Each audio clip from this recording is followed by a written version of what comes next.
خوسوالي مولوي عبدالله مختار د جمعې په خطبه کې وویل چې د تیرو جګړو او اشغال پر مهال بشمیره کورنیو تاوانونه لیدلي. هغه څرګنده کړه چې امریکا او ناټو اسلامي نظام ړنګ کړی و، خو افغانانو د یووالي او ایمان په زور د نړۍ زبر ځواکونو ته ماتې ورکړه.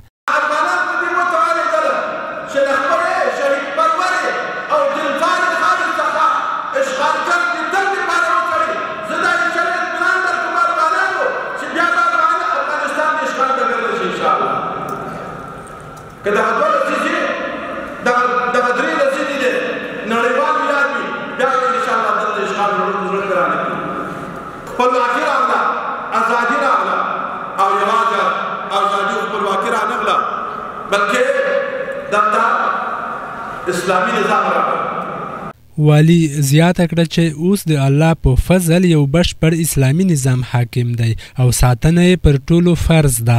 د هغه په خبره په ټول هیواد کې د یووالي او ثبات فضا رامنځته شوي او باید د شکر ادا کولو تر څنګ د هیواد د رغونې لپاره ګډ کار وشي. خپلواک نظام راغی، وحشتونه ورک شول، اشغال ورک شول، فتنې ورکې شولې، دربدرۍ ورکې شولې، حسرتونه ورک شوله، جنازې ورکې شولې، بندیخانې ورکې شولې، او یو واحد نظام ده، یو داسې نظام ده چې په ټول خطه د افغانستان حاکم ده، د ټول افغانستان ټول اقوام پکې راټول دي او هر څوک پکې خپلې هیلې ویني. خوسوالي د ښاري نظم د ښه کولو لپاره د ګډ هیئت ټاکل، د نرخونو د کنټرول کمیسیون جوړول او په افغانیو د راکړې ورکړې ټینګار د حکومت مهم ګامونه وبلل. هغه وویل چې د ولایت مقام دروازې د خلکو د ستونزو د اوریدو لپاره پرانیستې دي. والي همدارنګه د افغانستان د حریم د دفاع په برخه کې د خوست د ځوانانو او مجاهدینو له میړانې مننه وکړه او ټینګار یې وکړ چې هیڅ بهرنی ځواک نشي کولای د افغانانو اراده کمزوري کړي.